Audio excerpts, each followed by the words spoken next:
Alright, so Bjerg's Aurelia, and now Lourlo's level 5, and he's, like, Aurelia will just solo kill him, right? So Bjerg's just freezing.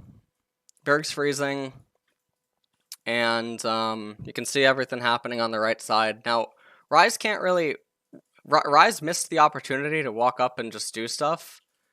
Honestly, I mean, he still should try. He should still try with the surplus of minions. And then just blow his flash to break the freeze, but he's going to get solo killed here. He's not even going to flash, which is good.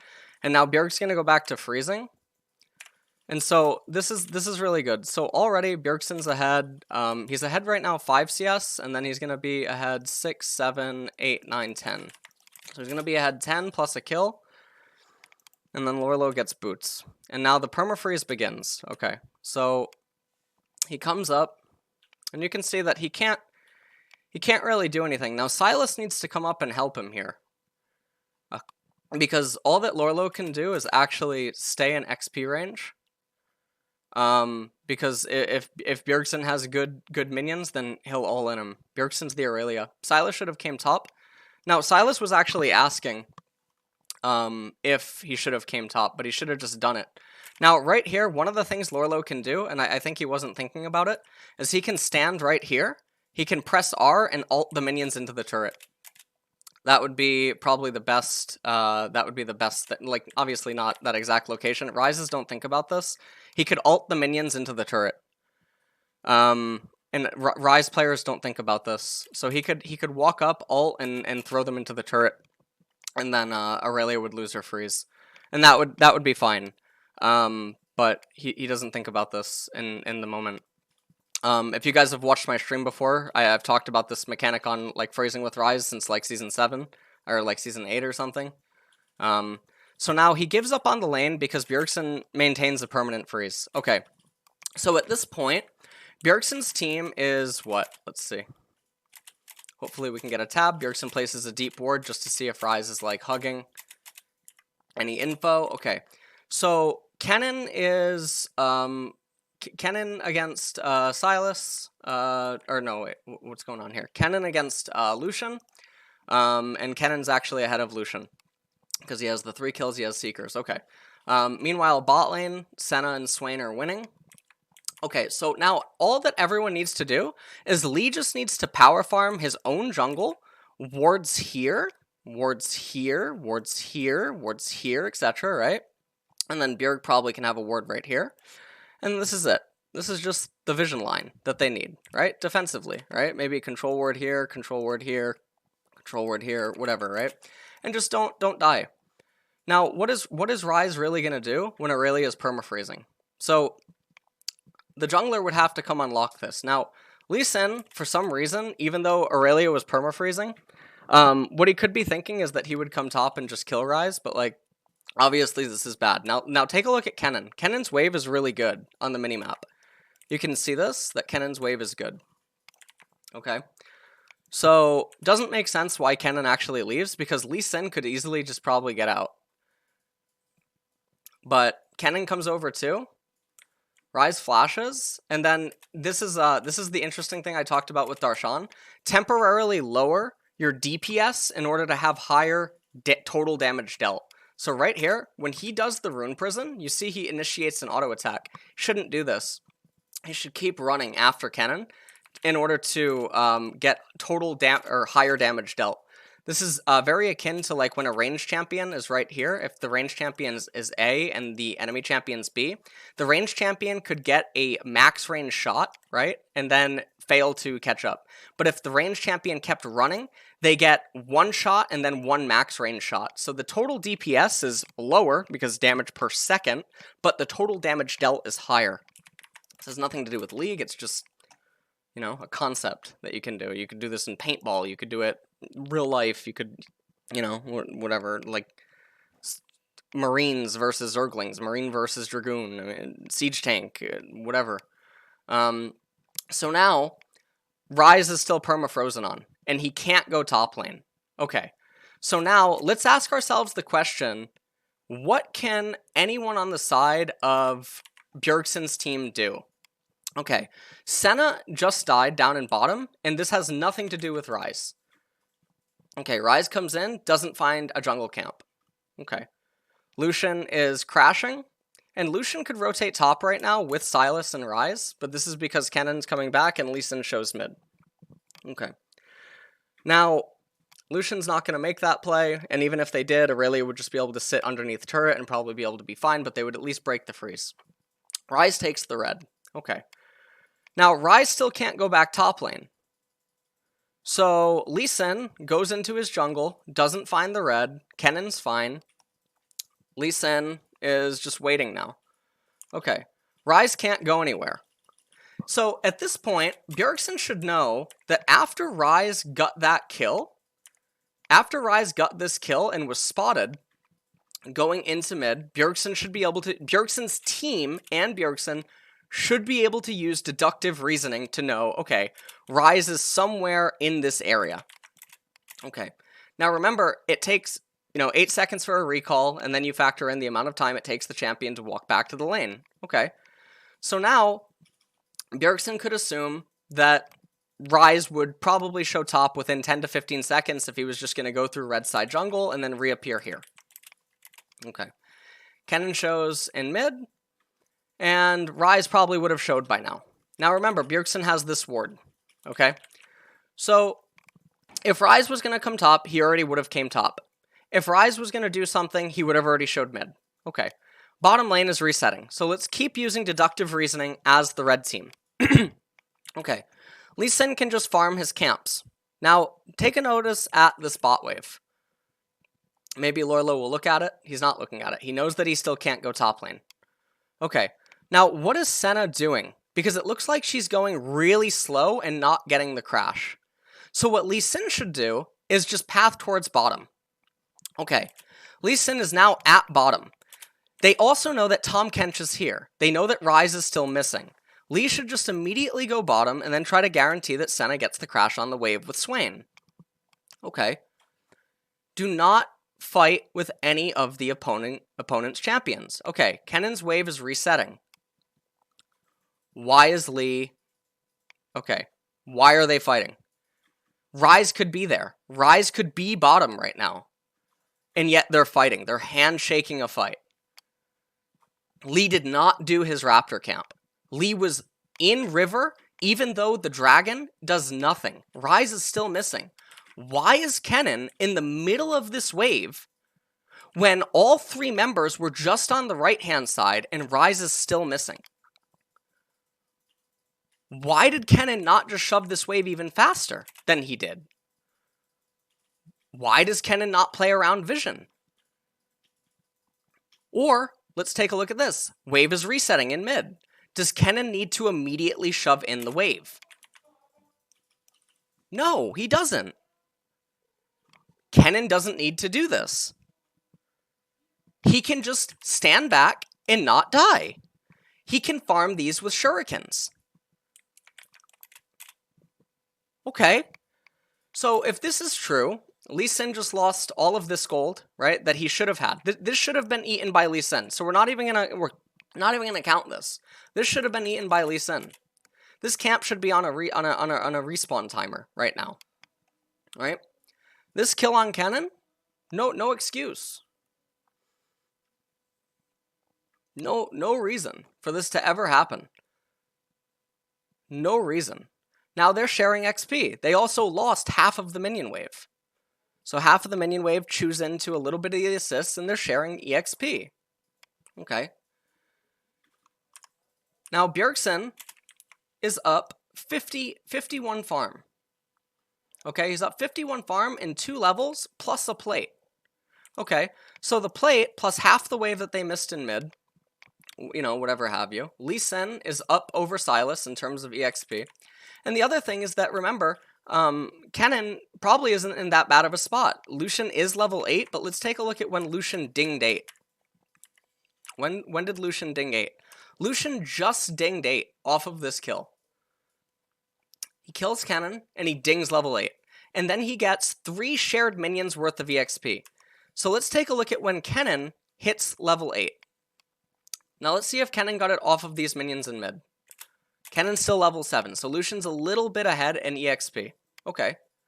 Ryze cannot do anything. Ryze is stealing jungle EXP and jungle gold from Sylas. This is harming Sylas more than Lee Sin. If Ryze does this to 3 camps, Lee Sin basically gets a free camp. That's the way that this would end up working. Okay. Aurelia shoves in the wave again. Ryze is down a little bit. Okay. Now, he knows that he's going to get crashed on. Remember, we had Darshan do this to Impact. So he gives it up. He goes back to farming the camps. Now, right here, what Lourlo could do is he could ult his minions. He could he could keep mana for ult and then ult some of his minions over and throw them into the void and then freeze. Because there's no neutral objective up on the map, and he's not wanting to fight Aurelia. He's not wanting to do anything. We're watching from his perspective. He should just be freezing right now. He should ult his wave, or he should have ulted a portion of his wave and then came back top lane and held his teleport. But he didn't do that. And so now he loses out on the ability to maintain a permanent freeze. Okay. So he should still be freezing. But why does he shove? What is the urgency to shove? Yes, he has Catalyst on recall. Yes, if he shoves out this wave, I actually think he gets Blasting Wand plus Ruby. There's no Rift Herald. There's no Dragon. There's no teamfight coming up anytime soon. What is the urgency to shove this wave? Because now you're giving Aurelia exactly what she wants. But if you take notice, 5 spellcasters, 3 melees, we identify this as Super Wave 1. So we'll just call it like S1, right? Because it's like a super wave. And then it's going to meet wave 2. And that will be a permanent freeze up in top lane, if Bjergsen wants it to be. So now, there's no neutral objectives on the map. Ryze TP's top. And Bjergsen goes back to freezing. Bjergsen takes the wave and says, I'm going to freeze. Currently, I think Bjergsen's up about a level and a half. He's level 10, but I think he's deep into 10. The other thing that I didn't bring up in the Impact talk that I actually really wanted to was when Aurelia was 11 and Impact was level 9. And he said that it's already a 2-level lead and that can't be fixed, and that the difference between a 3-level or a 4-level lead doesn't matter. But it does, because levels become exponentially more difficult to get, because the amount of XP necessary to get them increases. So the leads are actually more impactful than what the generic, like, oh, it's 1 or 2 levels actually means, because they become more exponentially difficult to achieve. Base levels are also something that's really misunderstood. Someone actually sent me a Google Doc once showing like different base level values for every champion. I believe, and don't quote me on this because I could be wrong, I believe that generally most champions' base levels are worth about 500 gold. Okay, so if a champion is up 2 levels on you, it's equivalent to being up about 1,000 gold. Or more. It might actually be more. It might be like 5, it might be 600 or something. I don't know. So Ryze can't do anything. Now, Ryze pieces out of top lane. Okay. Kennen is in mid. Lee has his camps up. He's farming them. They're going to go on cooldown. Okay. Kennen knows that Ryze is missing. Why is Kennen in center lane? Waves coming in. Lee Sin's right here. Why is Kennen in center pocket? Okay, waves coming in. Wave underneath turret. Shared EXP with Lucian. Really bad. Now, you just saw Ryze. You just saw him run through mid. Okay, they got the crash down in bot lane. Ryze can't do anything. Ryze can't do anything. He's wasting time. Aurelia's killed him now. Aurelia's almost probably killed him twice. And here's another wave. Here's another wave. It's still happening. Why? What are you doing? Why? Your Aurelia is getting almost 2 kills a minute. 2 kills a minute is happening in top lane. More than 2. All right, so 2 kills a minute almost in terms of just like gold, right? When you factor in the XP plus the kills. But when the base levels kick in, it amplifies. So the only viable play here is to break the freeze. Lucian has to crash mid and go top with Ryze to break it. Or the support needs to go and break it, or the jungle. But it doesn't matter, because when you've done that, the Aurelia's winning. She's getting you to share EXP. She's providing pressure relief for Kennen. She's making it so that Lee Sin can maybe farm more camps than your jungler. She's making it so that you have numbers advantage on the other side of the map, etc. She's making so many things happen. And you have to waste so much time. It's not just the time there, it's also the time back. And it's the fact that the investment that you get by killing and sharing the gold and sharing the EXP is not worth as much as if it was consumed on your own. So why is Swain here? Why is he doing this? You know that Ryze is around. Why is this happening? He flashes. Okay. Bot lane's reset. Blue team needs to do something right now. So this is where I get mad when pro players tell me that you need to do pressure when you have a lead. Do you want to know what Aurelia is doing right now? Let me show you what Aurelia is doing right now. Okay? Aurelia is fucking, she is fucking saying, you gotta break this fucking chokehold. Okay? King Burrow has to break the chokehold. Okay? King Burrow can't fucking breathe. Now, all Aurelia's doing is just holding her fucking hand over fucking King Poro's esophagus. But, she's gonna, you know what? She's like, you know what? I feel pretty comfortable right now. I'm just gonna hold this. Yeah, I'm just gonna... You better figure out a fucking way out of this. You know what I mean? Like, this is pressure. This is what Aurelia just did. Aurelia just fucking set up a time bomb and said, listen, yeah, a weapon of mass destruction is gonna go off in about, 5 minutes. You got 5 minutes to come up with an answer to this bomb. That's what Aurelia's doing. This is pressure. Have you ever received a phone call and heard, well, you probably haven't, but like, has anyone ever tell you that a bomb's gonna drop on you in 5 minutes? Because that's what Aurelia's saying. Sounds pretty pressuring to me. Generally, when people get bomb threats, you evacuate the whole fucking area. Suddenly, the pressure's on you to find a fucking way out. Suddenly, you need to come up with the solution. But wait a minute. Aurelia's the one with fucking Mr. Big Butts. Aurelia's fucking Jeff Bezos up there in top lane. You can't even go up to Aurelia one-on-one. You gotta bring your pals over. Suddenly, you get caught in legal fees. Suddenly, you can't even afford your own lawyer. Suddenly, she takes you to court and she still wins. Because your investment is worth less than hers. She can win the war of attrition. She can win the economy war. This is pressure. But for some reason, in MOBA players' minds, in MOBA professionals, remember the argument I had with Cody Sun at Worlds? Where Cody Sun... Do you remember this? Hold on. Hold on. Wait. Let me find this. Advanced tweet search. Remember this? You guys remember? Hold on. Wait. I got really mad. You guys remember this on stream? You remember this? Freezing at 20 minutes in a winning position is the equivalent of living off of food stamps and welfare checks when your parents tried to set you up to be a home and business owner. Being smart and fluid on the map while pressuring your opponents is a much more effective approach. Yes, it is. I'm gonna set up a nuclear warhead, and it is going to fucking explode and evaporate you. Good luck. You get to become Jigsaw. You ever watch the movie Saw?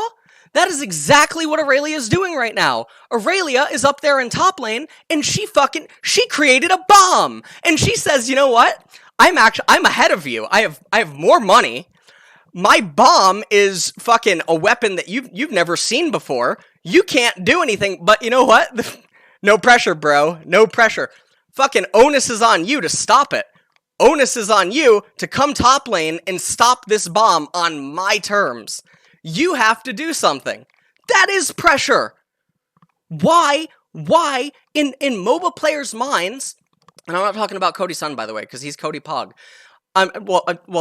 Obviously I got very frustrated at that argument, right? That, like, pressure only has one definition, and for some reason, the definition that everyone associates pressure with is something that is exerting force through an attack, rather than something that is stationary or not necessarily moving or something. But it's a bomb. It's going to fucking explode. I feel like I'm Bill Nye. You know what I mean? You know when Bill Nye is like, the world is on fucking fire? Do you know what I mean? Like, he's, like, you guys aren't kids anymore, right? I've lost my patience with these kind of arguments, okay? So anyways, this is what Bjergsen's doing right now. So, Rise and friends, now ask yourself, how does Lucian feel here? Now, fortunately, I can talk about every role. So I can, unlike maybe some pro players that would need to consult with their teammates to ask how Lucian's feeling, I'll tell you how Lucian's feeling. Lucian hates Rise. Every single time Rise comes mid lane, okay? Lucian hates the fact that Rise has randomly come mid lane to share EXP. Lucian hates the fact that sometimes Rise comes and takes some CS. Lucian despises the fact that his top laner is getting... Can you imagine how Lucian's feeling when he looks at top lane and sees his top laner running around? He's probably thinking that he's getting inted. Lucian is panicking right now. He's like, fuck, I gotta kill Kennen. We gotta do something. We gotta make a play. And the enemy's sitting there over there. The enemy, fucking red team, they are drooling on themselves right now. They're like, have some sip of cola. You know, like that fucking, that fucking... Yeah, we just gotta defend. If you can't defend a under-leveled, under-resourced Rise randomly departing top lane at an arbitrary point in the game, I mean, you should just do it every time, right? Fucking, why does anyone lane? Why doesn't every top laner just fucking peace out? Like, fuck it, man. I'm level 4. I'm just running around. No, I'm gonna race car around the map. I'm just not even gonna go. Now, interestingly enough, there were top laners that did this. Anyone remember Janna? Anyone remember Spellthief's Janna? Anyone remember Sona? The thing is that these champions had to do this, and that was how they were efficient. Was because they had a bomb ticking that didn't require them to be in the lane. So Riot came along and they patched it, right? They changed it, okay? But obviously against Janna and against Sona, who's running around, there were ways to play against it. The same way that I hate the arguments about Lee Sin and Elise and Rek'Sai and fucking Renekton and all these other champions that require you to get ahead. The reason Lee Sin and Elise and champions like this suck, okay, is because put a stealth jungler on the enemy team and all of a sudden, the mid laner, top laner, and bot lane, they understand that their vision can be deceptive. They understand that their vision might not paint the whole picture, because they know Eve can come from different angles.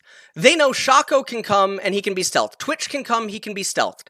Any of the stealth junglers, all of a sudden, the mids, the tops, the bots, they all just grow a brain. Apparently, they all just grow a brain all of a sudden. They understand, okay, there is clearly a way to play our laning phase in a way that doesn't make us susceptible to a gank and allows us to get into the mid game. Okay. But apparently against Lee Sin, Elise, Rek'Sai, Olaf, etc., everyone just turns their brain off. Everyone's just like, no, doesn't quite look like a clown, doesn't quite look like a stealth rat, doesn't quite look like a fucking succubus that goes invisible. Yeah, you know, we gotta be in the middle of the mid lane here. We gotta, you know, look at me coaching Selfmade yesterday, right? The was it the Corki? Was it the Corki, right? The Silas walked over the ward, killed the ward, and then ran into mid and got Corki's flash. Now, against Shaco, Corki probably wouldn't have even had that ward. He would have been playing safer. Because he's thinking to himself, Shaco can always gank me.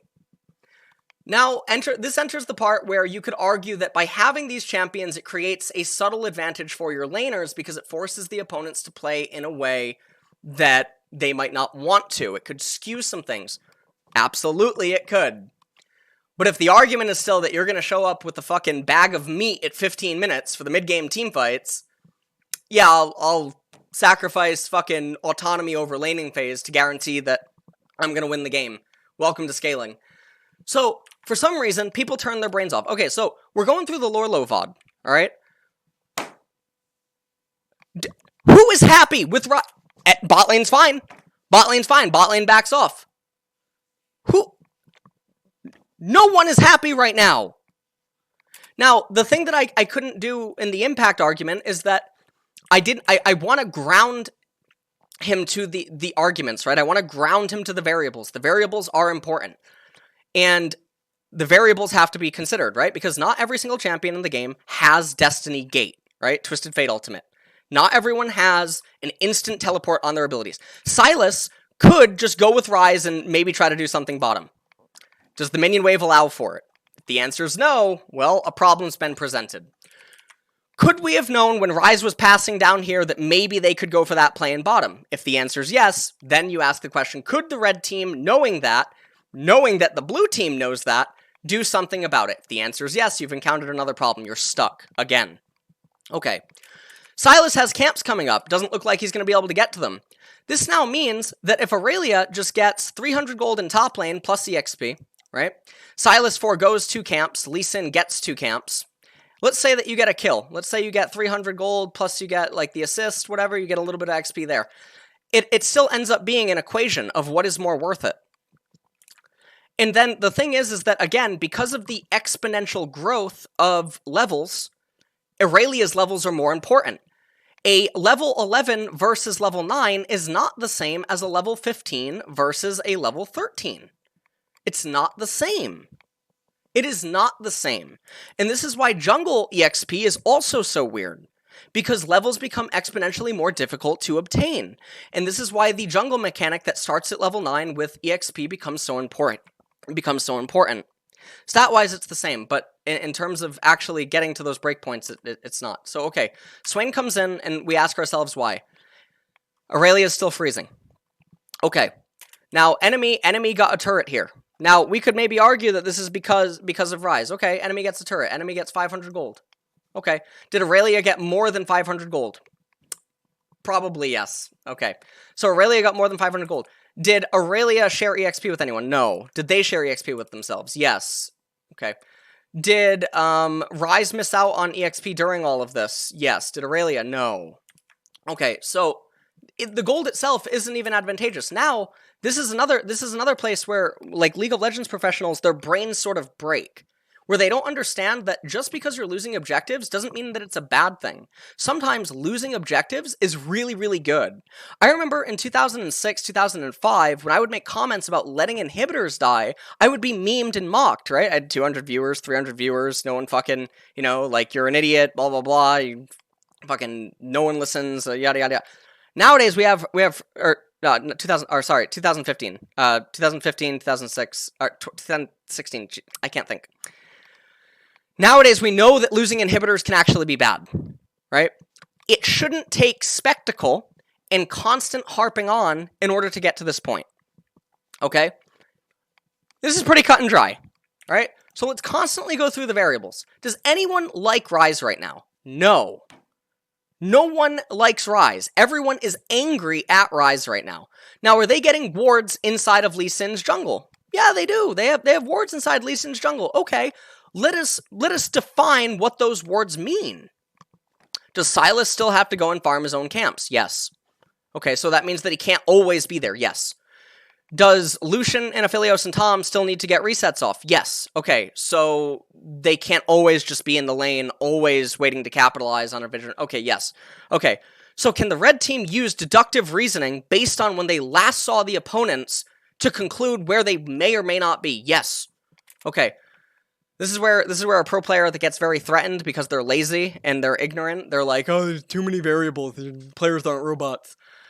Okay, so if any pro players or any teams showcase the ability to do this, and they can do it consciously and manipulate it consciously and do it time and time again with the intention to do it, it sounds like it's a skill, and it sounds like it's recreatable, and it sounds like you're just being lazy. Are there other video games and other sports where players are forced to entertain more variables at a much faster speed and rate and come to much more unforgiving, or not unforgiving, but much more precise answers that are more unforgiving? Yes. There are games like that. StarCraft 1 is an example, right? You watch Hyper Chess, you watch Bullet Chess, you watch Go. You do these things, and suddenly it becomes ridiculous to assume that 5 pro players can't do these things. They can't do it if they tell themselves that they can't do it. But the second that you find one that can, or one that says that he'll try, and then he keeps trying, and then eventually he gets closer and closer and closer, he might not always do it perfectly, but over time, there's an evolution, right? Things that we're doing now in Season 10 was unheard of in Season 2 and Season 3 and even Season 4, okay? Things that a jungler nowadays knows in Season 10 would wipe the floor with the best junglers of yesteryears. They understand so much more. They didn't say to themselves, no, it's too hard. Oh, here's an example. Remember when I told everyone to use F keys and I got flamed? I got flamed into oblivion. Everyone used to mock me. I remember December 2018, right? Remember when I made the EUS or the EU LEC tier list, right? I got memed and joked, right? I remember. Now I have no problems with him now, right? But it was Upset, Odoamne, and Kossing, right? Because Kossing took offense to me saying that he wasn't one of the better supports in Europe anymore, and that he was trickling down noticeably over the years, and that he wasn't making efforts to improve him. So they were flaming me in their stream, right? And Odoamne unironically made a comment about F keys, saying that F keys were really bad, and that F keys were really stupid. And they referenced the clip that I had where I was in the right-hand side jungle using an F key, and I died to Elise, right? So no one talks bad about F keys anymore. Everyone uses them. I wonder why.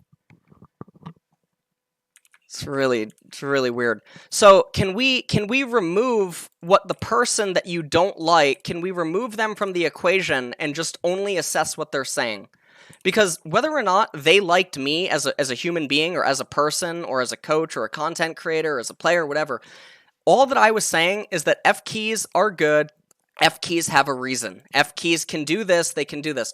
Remove this from me and assess what I'm saying, devoid of me.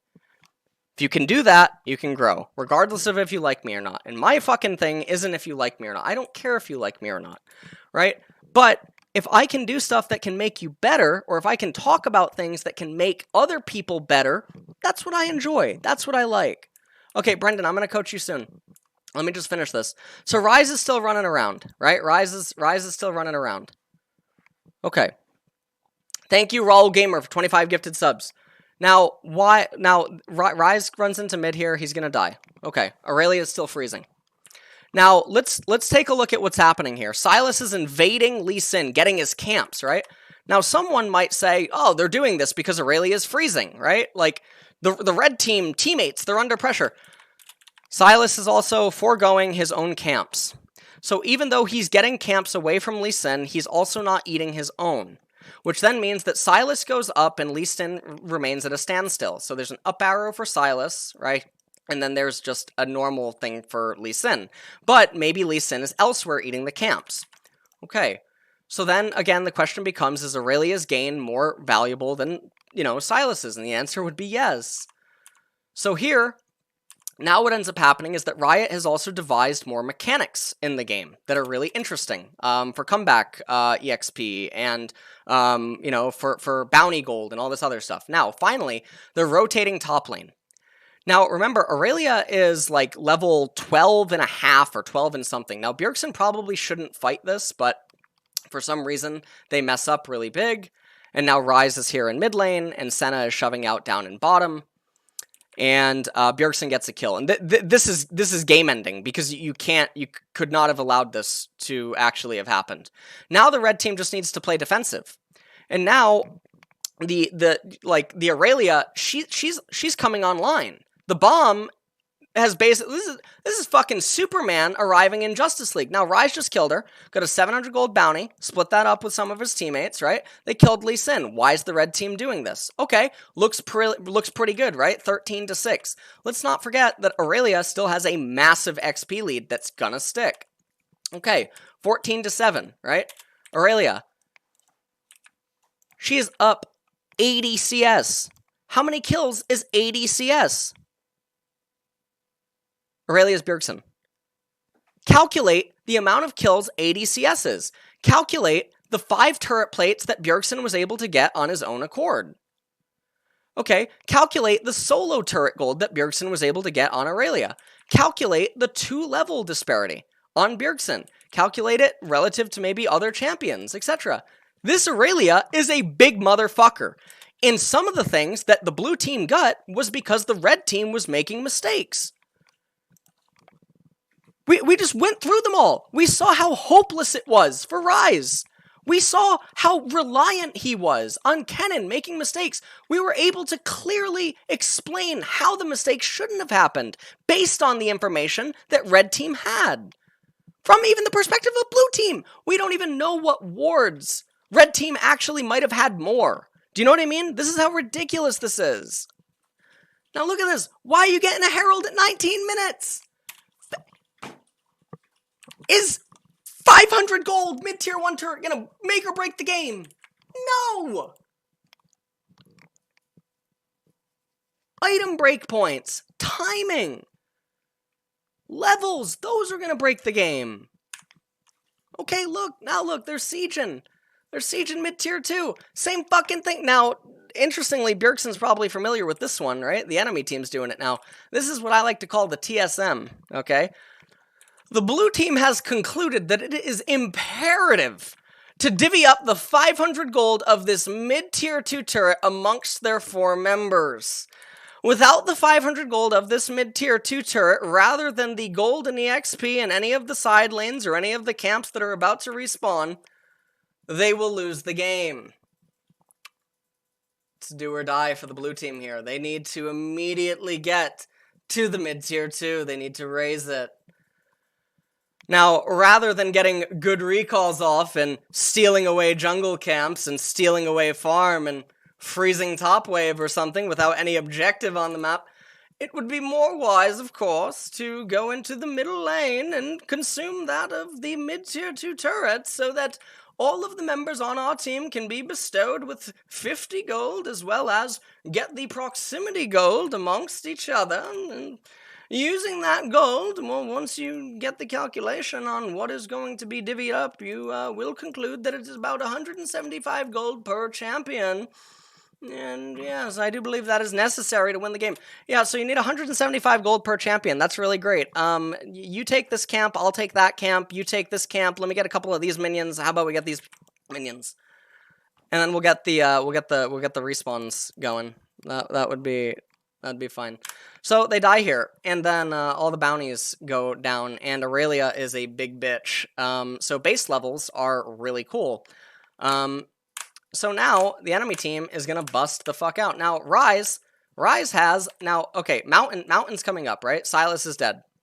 Blue team should not even bother contesting this. Why is Ryze instantly shoving? Why is he immediately shoving? He should just be freezing.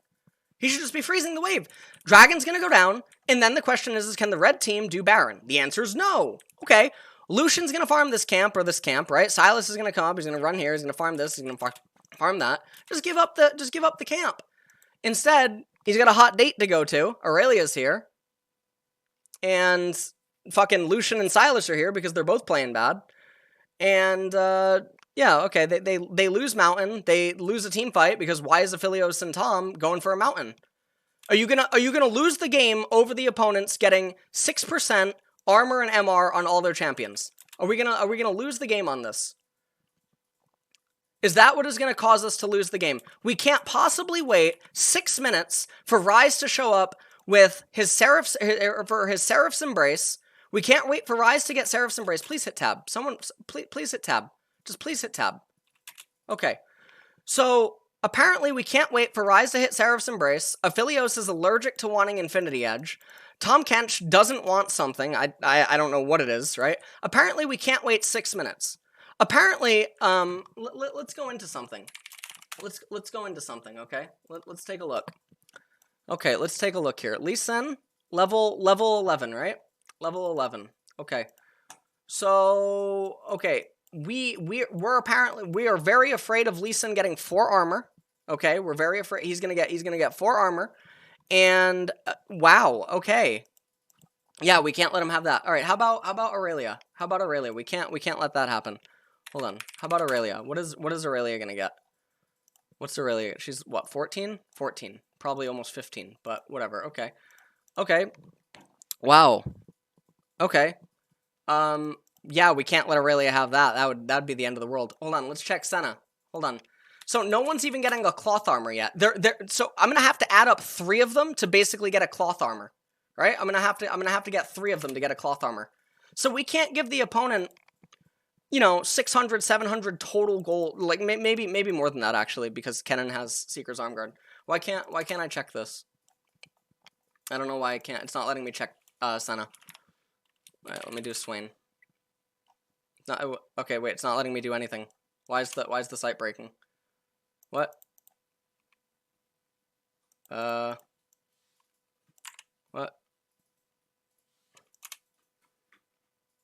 Okay, you get the point. You get the point. I don't know why the site's breaking. So, Bjergsen writes, why are you guys here? I'm thinking the same thing. There should be no reason that they're there. Lucian should be heading... Lucian should either be, like... So, if Silas is gonna go here and here, or, like, if Lucian's gonna go here and here, Silas should be heading top. But because of the top wave, Lucian should have been heading top. So, it doesn't make any sense. Okay. So, now, what are we... Alright, so now, because they all died, enemy team now starts the Baron. Okay. So we can't do this team fight. Enemy team gets Baron, right? And take a look at what does Silas seem to be concerned with? Silas seems to be pretty upset that Aurelia is level 15. Silas seems to be a little bit angry how big the fucking Aurelia is.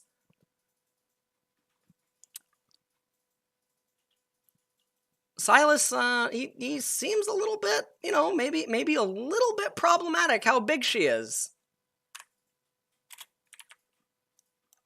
Almost 100? Like, come on, man. Now imagine doing this when your team is outscaling the opponents, or when your jungler can't even really be invaded well. You know what I mean? Like, or other stuff, like... You can get so many more gross things. You can get so many more gross situations. Yeah, right. So you know what? Just like in the Impact game, right? Where Impact ran around and did stuff, and Darshan stood there and he went up 5 levels and then fucking just popped off in the fights, just like the set game. Even though the teammates for the freezing team played really bad. Even though they played really bad, the pressure was still really big. We could see it from their first-person perspective. And so when I was telling Impact about the Chinese teams and the Korean teams that would complain about us, or the Chinese teams that canceled scrims, one of them just canceled. Okay, one of them in one game, Songju was freezing bot lane. Okay, he was freezing bot. On Urgot, right?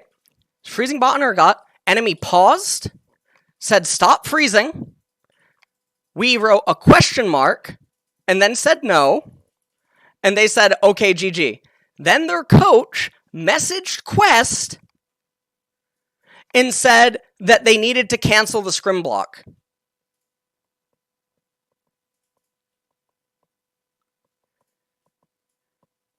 Now, I'm not going to talk about which team, okay? But they got really mad because it's not fun to play against. And obviously, when you then say, "Hey, jungler, I need you to let me tell you what's going to happen in a Western team. You ready? The top laner is going to say, "Yeah, I can't break that freeze. Can you come with me?" He like blows a fucking bubble with his bubble gum. Yeah, but I gotta get my camps first. Sucks.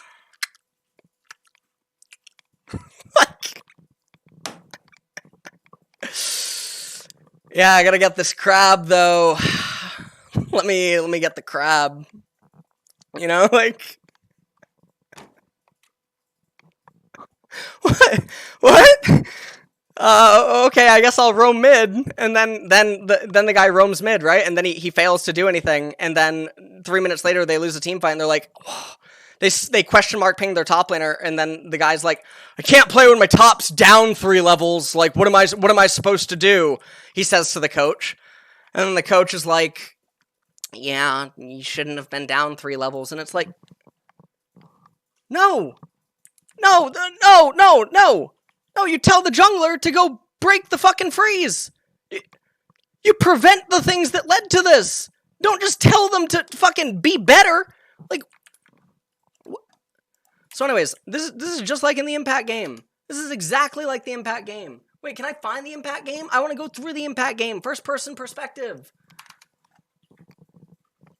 Now, again, freezing is not black and white.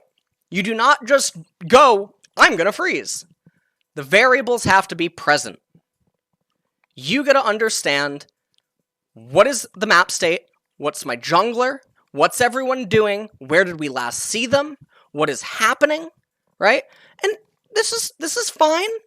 We're not even like a dozen variables. This is fine. Assess it and then make the decision. Right?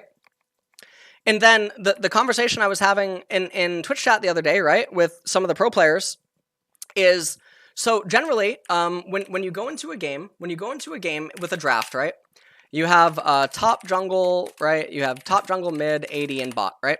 Now, maybe normally the condition to win the game is that you have poke bot, right, and you have poke support, right? Maybe normally what you want to do is AD and sup, win lane and rotate and outpoke opponents and convert into drakes and get soul, etc., right? Maybe this is normal based on what the draft is, right? Maybe this is what you were supposed to have done. Maybe the natural tendency of the draft or the games, this will be normal, right? Like, maybe just like, you know, farm till 13, right? Maybe GP or something, right? Or like, I don't know, like generic island farm scale, right? Maybe like mid prio Drake control and bot, right? Like roams. If your top laner gets a 3-level freeze and the enemy top laner is out of the game,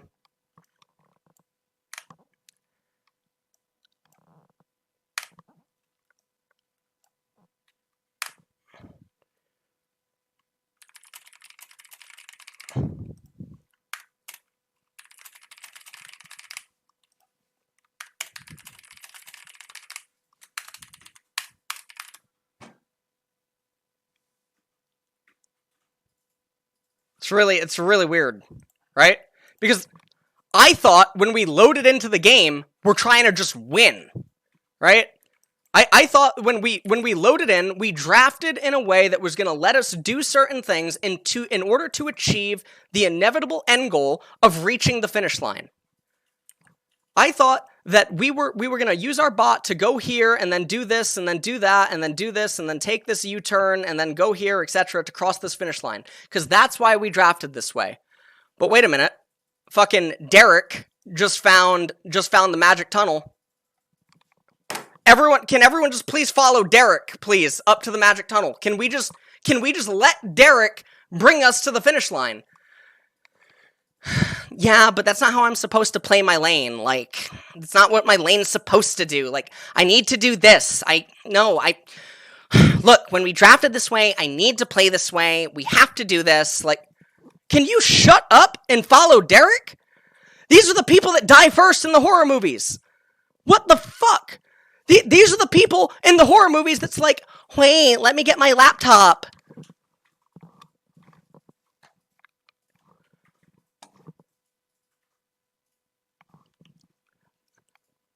Derek, there is a bomb, okay, coming, right? Now maybe you're some fucking, you're some like wizard, right? With some fucking anti-bomb, anti-missile stuff, right? Normally you have a computer. Maybe you can do something on your fucking computer, right? Maybe you can do something, you can protect your home, right? Maybe that was part of the plan, right? You got 5 people living together, you got a computer, you got a laptop, right? You're like, yeah, I can defuse the bomb. Well, listen, Derek just said, yeah, my fucking father just gave me a small loan of $1 million or $10 million. I got this helicopter, And then this fucking... I'm gonna meme Solar Baka here. Rebecca is like, but my laptop though. And Derek's like, we don't... Yeah, that's really cool. Like, that you can defuse bombs and that you can prevent us from getting blasted. But, like, we got a helicopter. Yeah, but, like, that's not what I'm supposed to do. Like, I'm supposed to save us. I'm supposed to, like, do... Can you get in the helicopter? But that's not any fun. Like, I worked all my life to get to this moment. And, like, this is what I need to do. And... Front or the back? Rebecca? Front or the back? No! Rebecca has been slain. Rebecca! That is exactly the sequence of events that just ended up happening. That was literally a play-by-play analysis of fucking Derek in the top lane, and then Rebecca on Swain. Okay? Well, let's find Rebecca one more time. Hold on. Where was Rebecca? Wait a minute, where was Rebecca, right? When Rebecca, yeah, right here, right? It was right here, right? When you see Ryze, just run through mid. Where is it? Yeah, right here. Right here. Okay, Derek, Rebecca, Ryze heading towards bottom. I'm maintaining a freeze here. We're gonna get each other to safety.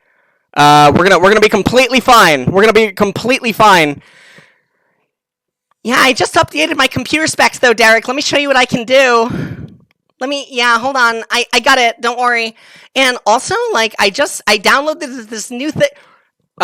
Rebecca, can you please not do that? Rebecca, please. I don't know what's going wrong. Like, I thought I could do this. And Rebecca, flash the wall.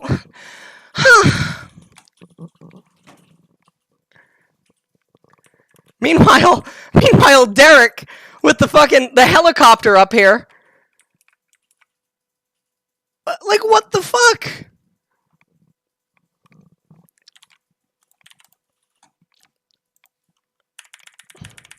Well, let's go back even further. Right? Let's go back even further.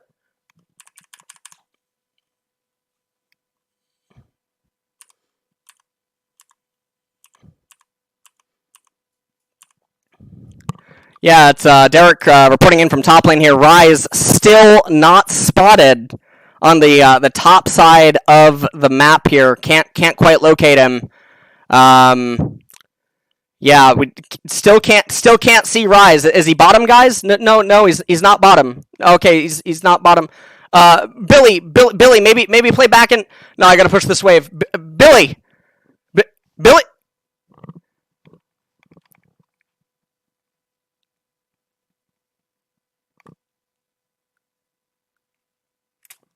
Derek is fuming right now!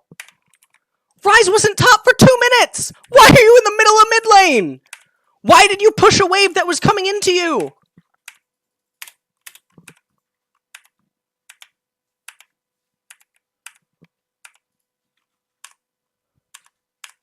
They saw Ryze!